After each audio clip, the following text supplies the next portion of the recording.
If you don't have a filter, you're just gonna take in all this crap and you're gonna put out all this crap. If you follow trash people, you're gonna think trashy, okay? All right. Operation Dumb Phone.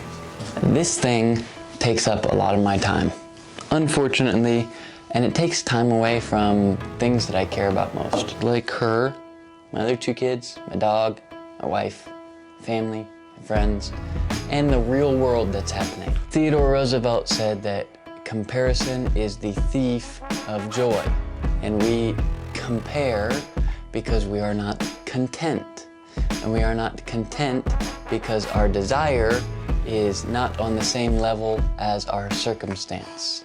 And we are ever made aware of that through these little screens. The average American used to spend about 90 minutes on their phone a day a decade ago.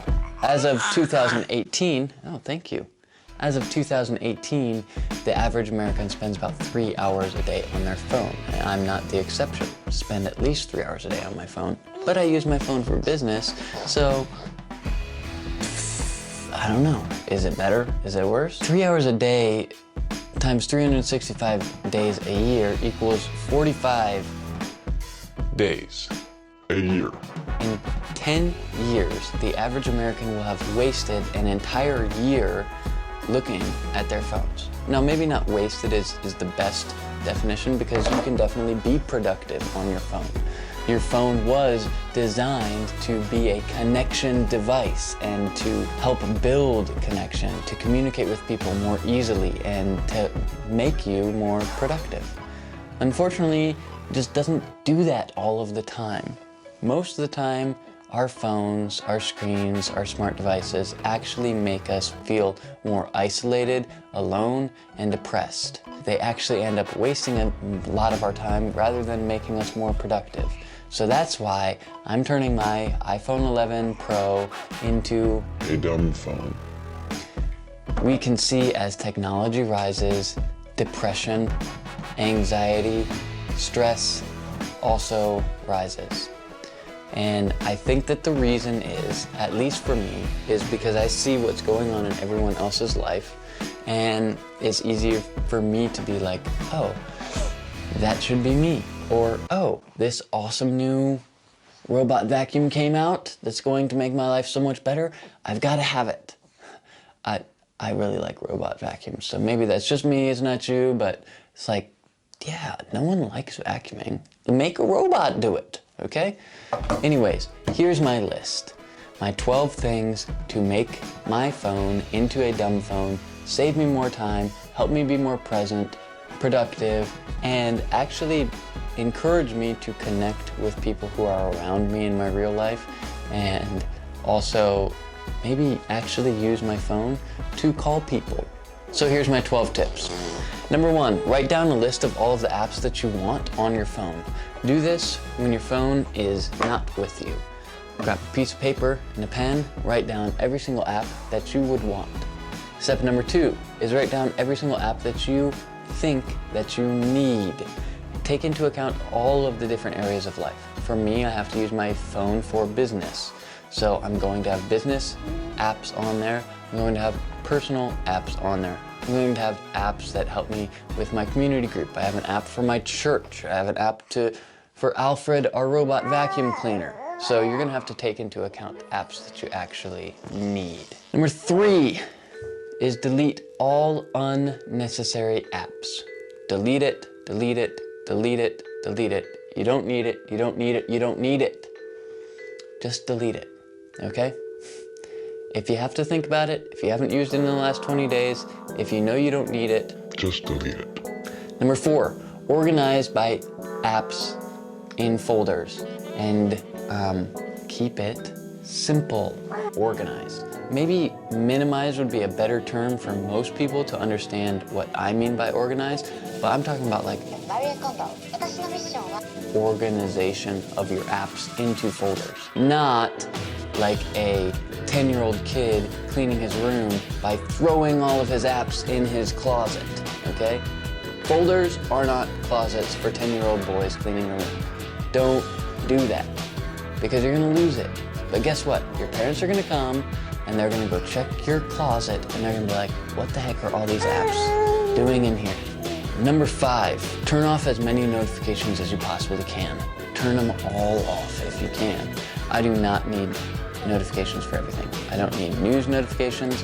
I definitely do not need my LED light flashing on my phone whenever there's a notification for Angry Birds got a new update, okay? The only time I see flashing lights is when I'm pretty much getting pulled over by cops, which hopefully doesn't happen very much, but flashing lights stimulate that part of your brain where you're like, oh crap, this is important, right? She has a lot to say. She's making fart noises about notifications. She just knows that they're not helpful. Number 6 is you're going to schedule Do Not Disturb. It is not healthy to be available all of the time. Use Do Not Disturb. Make it an hour before your bedtime, at least, and an hour after you wake up, at least. Number 7 is turn on downtime. You should parent your phone. Basically, your phone goes to bed before you, it sleeps in a different room, it wakes up after you, and you set rules and boundaries and guidelines for your phone. So you're gonna turn on downtime, where you're not allowed to use your phone. It's basically a bedtime for your phone. Set it at least an hour before you go to bed and at least an hour after you wake up. Number 8 is you're gonna set app time limits, app-specific time limits, not categories, app-specific time limits. If you go through your weekly review of your screen time and you can see, oh, this is a problem app, or you know, I don't feel good after looking at this app, then you either need to do one of two things. Add a filter in your mind to say, this is my purpose of using this app. These are the types of people that I'm going to follow on Instagram. These are, you know, add a filter, because if you don't have a filter, you're just gonna take in all this crap and you're gonna put out all this crap. If you follow trash people, you're gonna think trashy, okay? Garbage in, garbage out. Add a filter. Number 9 is disable your browser. This is the game changer for me this time. I didn't do it last time because I didn't have enough balls to, but disable your browser completely, get it off your phone. Make it impossible to go on the internet on your phone. Because once I got rid of social media apps, and once I started paring down and got rid of all my shopping apps and whatever, I still had Safari. And I could still be walking around the house and see, oh yeah, our trash can's broken. Our trash can lit. Okay, well, I gotta get a new trash can. Well, where am I gonna get a new trash can? So then I'm on my phone and I'm like looking for new trash cans. I want a mint green trash can with an automatic lid. Gotta check the reviews, 425 reviews. Okay, how many of those are 4 stars? And then I'm just in this. And then it's like, oh, recommended because you like this. You might also like this. Well, yes, of course. So then 45 minutes later, guess what? I didn't even buy a trash can. I just wasted 45 minutes. Disable your browser and you won't waste 45 minutes looking for a trash can. Number 10. Limit or eliminate social media. And limits are not a bad thing.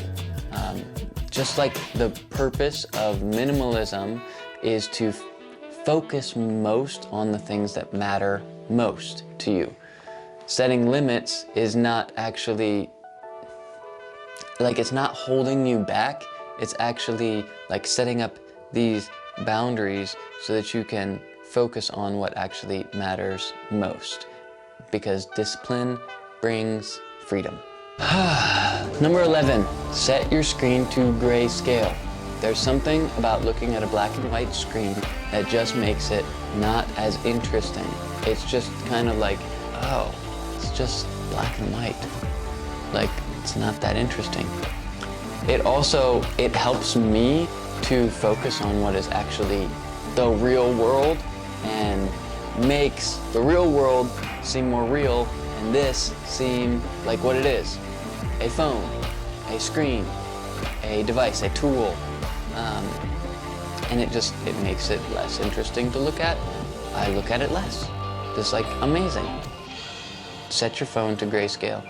You'll spend a lot less time looking at it. Number 12, the last tip and the last part of my challenge is to have an accountability partner to help keep you accountable. So for me, that's gonna be Hannah, and hopefully by making this more of a dumb phone, I'll save time.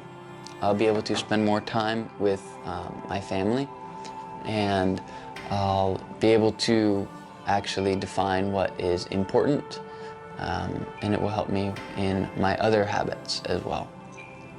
If you have any questions or thoughts, or you've done something like this before, send me a message on Instagram and I'll check it on my iPad during my scheduled time to go on Instagram. Thanks for watching.